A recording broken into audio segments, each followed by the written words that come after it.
para cada uma das moléculas e para cada uma das ligações químicas vão ser, então, registradas na forma de um espectro, ok? E aí, ó, como eu falei a vocês, cada molécula, em regiões diferentes, elas vão absorver energia de quanto diferente e, portanto, absorver aqui no espectro em regiões distintas. E vocês vão vendo aqui, ó, que a amplitude da curva, ela varia a depender da região. Significa dizer que a energia para que essas transições eletrônicas, essas transições aconteçam, ela também varia de ligação para ligação, de molécula para molécula. Obviamente, esse sistema é um sistema ideal, né? E aí, quando a gente trabalha na não idealidade, as coisas são um pouco diferentes. E o que ele chama a atenção aqui é que as ligações químicas, elas não obedecem 100% às leis do oscilador harmônico. Por quê? Porque à medida que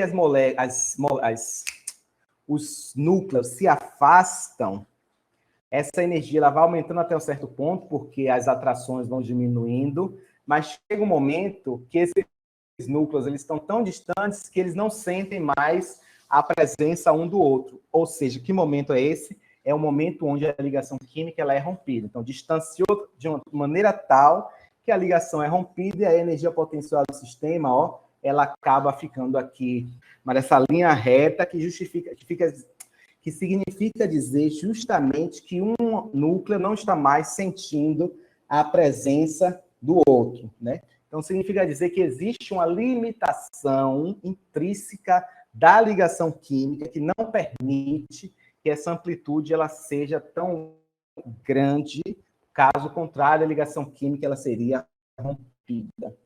E aqui, ó, seria justamente a representação nesse oscilador não harmônico, não ideal, onde você tem as diferentes transições eletrônicas resultando em diferentes regiões do espectro que são aqui absorvidas. Uma das coisas que a gente vai ver quando interpretar os espectros é que algumas ligações elas apresentam o que nós chamamos de overtone, as bandas harmônicas de ressonância. Acho que é uma coisa dessa. Daqui a pouco a gente volta lá.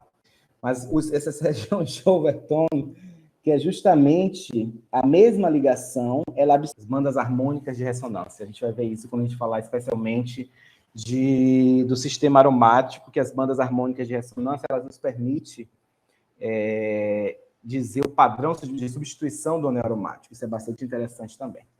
Mas, enfim, esse overtone, ou essas bandas harmônicas aqui de ressonância, é justamente a mesma ligação, ela absorvendo em duas regiões distintas, né?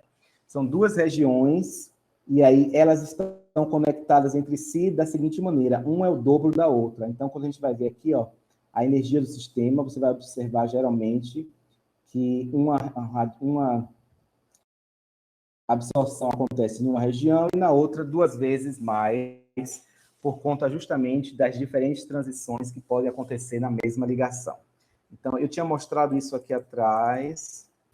Não é entre os átomos, aqui a gente está falando da ligação. Quem absorve a energia é a ligação aqui, né? O sistema da ligação. Então, o que acontece é o seguinte, essa absorção ela pode acontecer em um quanto ou em outros quantos de energia, que foi esse gráfico que eu mostrei aqui, tá vendo? Você tem diferentes transições. E essas diferentes transições, elas são também registradas no espectro infravermelho, e geralmente elas têm essa correlação entre si, que um é o dobro da outra. Só que essas aqui, as absorções aqui de overtone, elas geralmente são muito menores, e na maior parte das vezes a gente não consegue perceber no espectro de infravermelho. Uma outra coisa interessante que a gente precisa entender, ou precisa pelo menos ressaltar aqui, é que ligações químicas que não apresentam diferença em termos de momento de dipolo, elas não absorvem na região do infravermelho. Então, é necessário que haja diferença aqui do momento de dipolo dessa ligação para que essas moléculas elas absorvam na região do infravermelho. Então, por exemplo, a molécula de hidrogênio ela não absorve, mas a molécula de HCl, como tem essa diferença aqui no momento de dipolo, ela absorve. E esse momento dipolo aqui é justamente por conta da diferença de eletronegatividade dos átomos envolvidos na ligação química. Não é neutro, o momento dipolo é zero. Ela não absorve no espectro, justamente não absorve. Isso. Se você fizer a leitura do hidrogênio, por exemplo, você não vai observar nada. Se você fizer a leitura do metano, que o momento dipolo da molécula é zero, você não vai observar nada. Se você fizer a leitura do tetacloreto de carbono, a mesma coisa. Você precisa ter a molécula com momento dipolo diferente de zero para que haja interação com a radiação infravermelha. Todo mundo visualizando a molécula aí mexendo, né? Como eu falei, as moléculas orgânicas elas vão interagir de maneira diferente com a radiação, a depender da natureza de suas ligações químicas, né? Nós já sabemos que essas moléculas elas não estão paradas, elas estão em constante movimento, mas o que nós vamos tentar fazer daqui para frente é dissecar o movimento dessas moléculas e relacionar com a radiação infravermelha. Então, eu tenho aqui, ó, um sistema ternário. Antes a gente estava falando de um sistema de molas apenas 2 átomos, e aqui agora nós temos um sistema com 3 molas, ou 3 átomos. E observem que o movimento, ou os movimentos possíveis, eles se tornam tanto quanto mais complexos. Mas, para nossa sorte, esses movimentos eles podem ser decompostos ou dissecados em movimentos mais simples, que nos permitem justamente analisar essas moléculas de outro ponto de vista, né? Então, daqui para frente, nós vamos falar basicamente de 2 tipos que nós chamamos de deformação, certo? Deformação porque a ligação química ela vai sofrer aí essa modificação com a interação da radiação. E essa deformação, ela pode acontecer de 2 maneiras. O que nós chamamos de deformação angular e deformação axial. O que é que você considera como... o que é que você acha que é uma deformação angular? E até então a gente estava falando do sistema binário e a gente não tinha falado de ângulo, a gente estava falando só do comprimento da ligação. Perfeito. E dentre esses 3 sistemas aí, qual é que você consegue identificar que está mudando o ângulo da ligação? De cima para baixo, 1, 2 ou 3? 1. Então, o sistema 1 é um sistema onde nós observamos uma deformação angular dessas ligações, ou seja, o ângulo ele vai diminuir, aumentar, a depender de como essas ligações elas estão se movimentando. As 2 outras, vocês podem observar que o ângulo ele não é alterado. E o que está sendo alterado aí é o comprimento da ligação. Então, esse tipo de deformação nós chamamos de deformação axial, ou seja, a deformação no eixo da ligação. Então, o eixo ali, ó, você imagina que o eixo ele passa entre os 2 núcleos e essa ligação ela simplesmente aumenta e diminui o comprimento nesse eixo, certo? Além disso, a deformação axial, ela também recebe o nome de estiramento.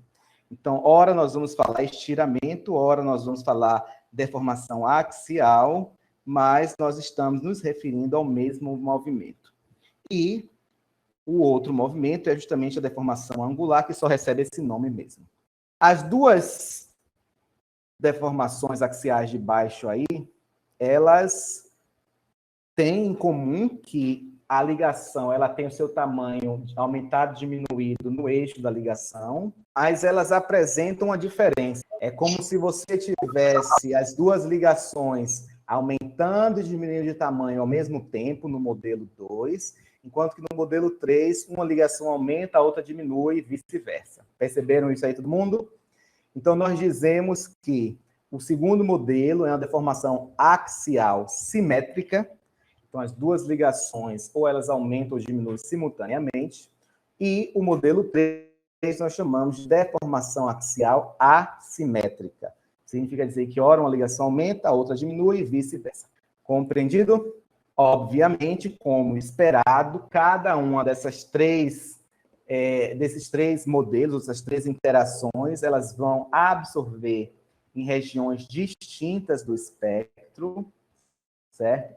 Então, a deformação angular dessa molécula de água aqui, ela cai em torno de 1.600, enquanto que as duas deformações axiais, elas caem aqui acima de 3.500, entre mais ou menos 3.600 e 3.700. Essa molécula de água, ela é uma molécula que, por natureza, ela tem um momento de polo diferente de zero, ela é uma molécula polar, então todos esses movimentos são observados no infravermelho.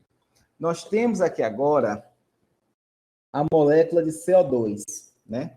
Então, nós temos aqui a molécula de CO2 com 4 tipos de movimento possíveis dessas ligações. Se você tivesse que classificar esse primeiro modelo como deformação angular ou axial, como é que você chamaria? Claro para todo mundo, né? Que é o ângulo que está mudando aí para cima e para baixo. Todo mundo concorda?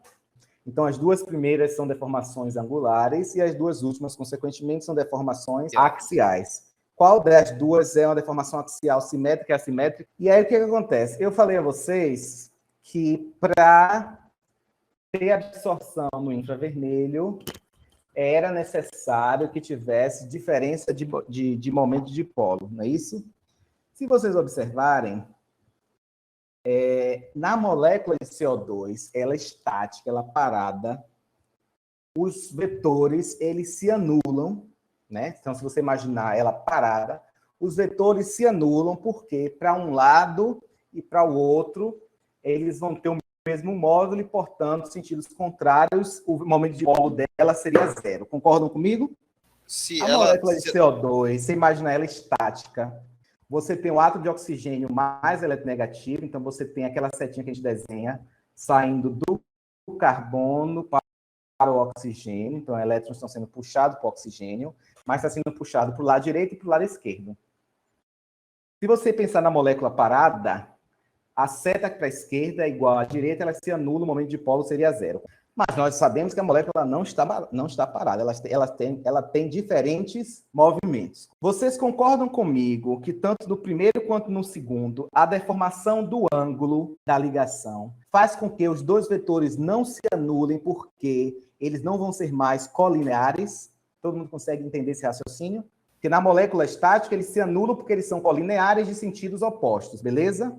Mas nos dois casos superiores aqui, eles continuam sendo vetores de mesmo módulo, mas eles não mais são colineares. Eles têm um ângulo entre eles. Não é mais 180, né? Tem um ângulo e não é mais 180. Significa dizer que eles não se anulam. Então, esses dois movimentos, eles são captados pelo infravermelho. Ah, professor, mas como é que esse movimento tem momento de polo, mas a molécula é apolar?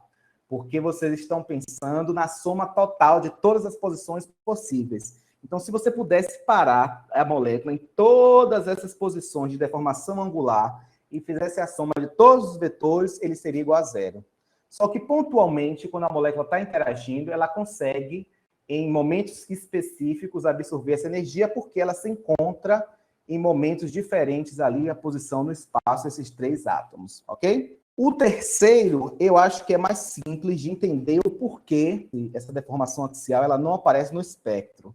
Porque a todo momento o ângulo não é alterado, continua a 180 graus, e a todo momento, como o movimento ele é simétrico, significa dizer que as ligações elas se comprimem e se distanciam no mesmo módulo, na mesma variação. Significa dizer que, além de colineares, esses vetores que estão em direções opostas, eles apresentam o mesmo módulo e, portanto, se anulam entre si, então a gente não vai observar essa absorção referente a essa movimentação. Já na deformação axial assimétrica, eles são colineares, eles estão um para um lado, outro para o outro, só que eles não se anulam porque os módulos são diferentes, porque as distâncias são diferentes. Então, logo, esse movimento gera um momento de dipolo e é observado no espectro de infravermelho. E aí nós saímos de moléculas triatômicas para moléculas mais complexas e moléculas mais parecidas com aquilo que nós temos interesse na química orgânica. Nós temos aqui a molécula de pentano. Então, se a gente estava falando da possibilidade de diferentes movimentos com apenas 3 átomos, A molécula de pentano aqui com 17 átomos, então, vai ter uma imensidão de movimentos, né? A combinação de diferentes movimentos que cada uma dessas ligações pode assumir é algo absurdo. Mas, para nossa sorte, nós podemos racionalizar, né, essa molécula de metano em apenas dois grupos, os grupos metílicos e os grupos metilênicos.